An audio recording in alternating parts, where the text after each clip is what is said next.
Hello everyone, my name is Linda and welcome back to my channel. On today's video, I'm going to be talking to you about the most basic and simplest way to get started on your decluttering journey. As a minimalist, decluttering is just simply part of the adventure. And there are so many benefits about decluttering that I could truly talk about for hours.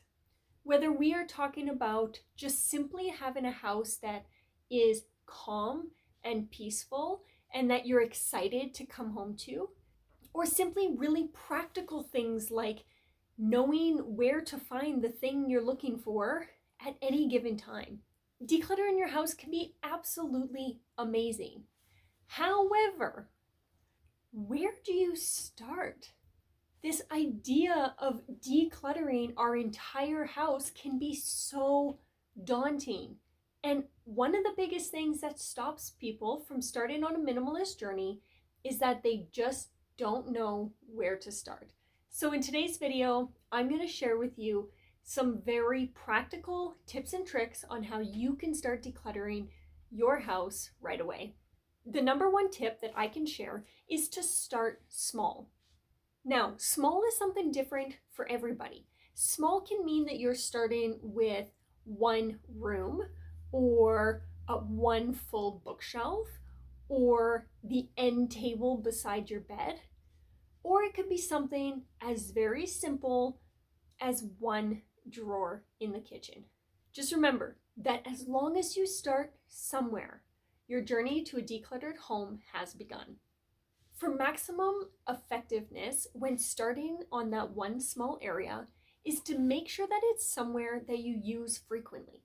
My recommendation is make it a cupboard in the kitchen you access every day, or your drawer in the bathroom where you put your everyday essentials.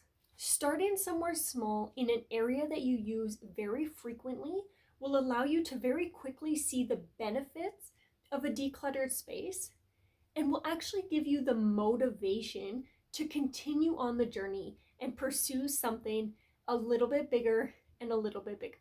The second decluttering tip that I have for you is to set time aside to actually declutter your space. A really cool tip that I've seen on the topic of decluttering is called the 5-minute timer. It's as simple as this. Set a timer on your phone for 5 minutes. Pick one small cupboard or drawer or box or whatever it is that you want to tackle first, and give yourself 5 minutes to really go at this space. Tackle it with a clear head, immediate urgency, and you would be shocked what you can actually accomplish in 5 minutes. You may also find that on a 5-minute timer decluttering journey that you get on a groove and you start going with the flow. And next thing you know, you've been decluttering for 5, 10, or maybe even 20 minutes plus. The 5-minute tip is super practical because not only is it only 5 minutes, but the pressure and urgency allows you to make really quick and effective decisions. Now, if the 5-minute timer just doesn't work for you, then just be diligent about setting the time. Whether it be that you plan it in your schedule. Maybe if you have children, it's when they're in school or during nap time. But if you schedule it, you're more likely to actually start. When you set that time aside, I encourage you to eliminate distractions. Set that time aside, turn on some really great music, maybe an audiobook or podcast, or have one of my other minimalist videos playing in the background. Find whatever gives you energy and use that to motivate you on your focused decluttering time. The next decluttering tip is what I like to call the 1 in, 1 out. Decluttering really is a journey, and it's not going to happen overnight. However, it's important that the hard work that you're putting into decluttering your space is not met with resistance on the other end of things where you're bringing more in.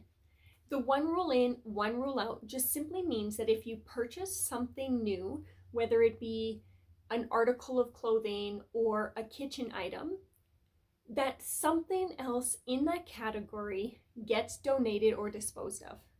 What this means is that at no point Are you starting to accumulate at a faster rate than you are decluttering? On that same note, you'll also find that you are less inclined to purchase things that you don't need, knowing that you're going to have to make a big decision on getting rid of something else. Another tip that helps you keep momentum and ahead on your decluttering journey is the one-touch method. What this simply means is that when you pick up an item, you make sure that it goes back exactly where it belongs. Now, the rules to this are that once you pick it up, you have to put it away. You don't get to put it on another surface or on the kitchen counter or in that other spot of your house that's always collecting clutter. By starting to form this new habit of always putting things away where they belong right away will not just help you adapt to this new idea that everything has a home, but it'll also help keep your home clutter-free. A very common area where the one-touch method really works is first thing when you come into the house. When you take off your jacket, hang it in the closet. When you set down your purse, don't. Hang it back wherever it goes, unless it goes on the floor in a very particular spot. But whatever it is, just put it away right away instead of having it lay around.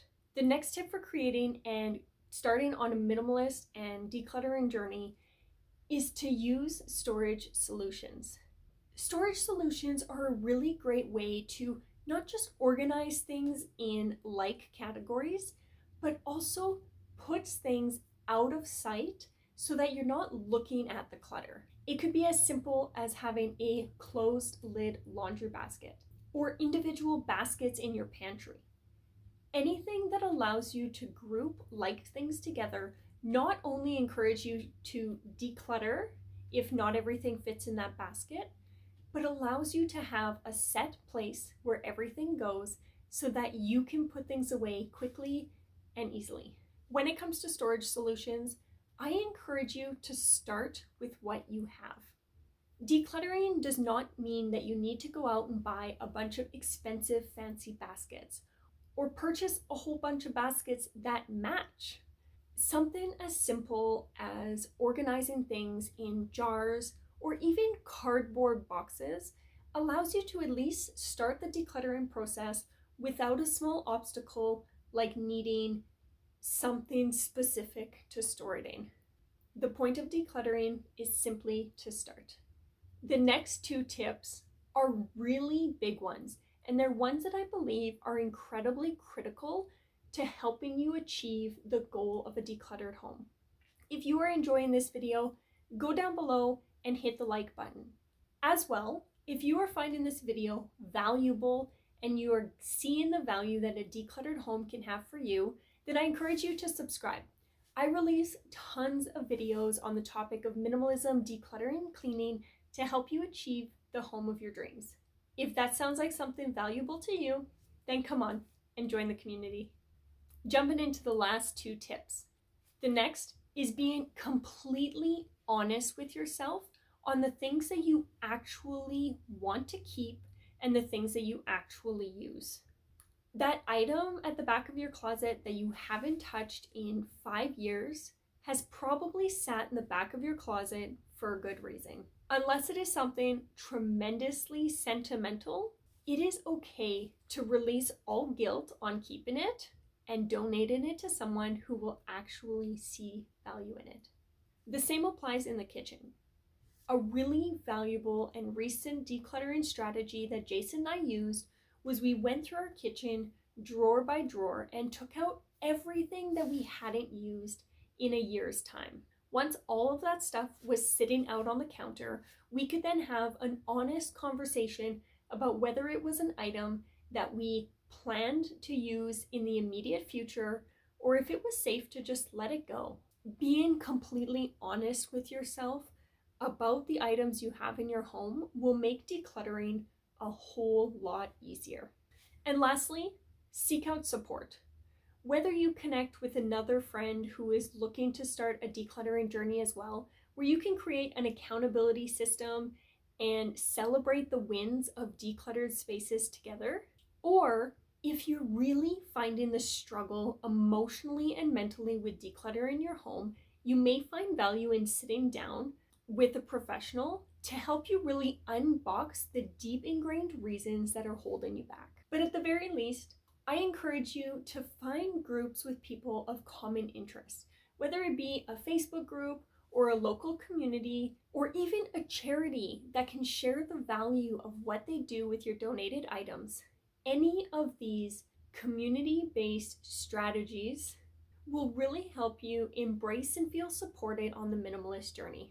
I hope that you guys enjoyed this video, and I hope that these tips and tricks have really equipped you to feel like you can get started on your decluttering journey today. If you enjoyed this video, definitely check out these 2 other great videos that YouTube thinks that you will really love from my channel. I can't wait to see you all in the next one. Bye!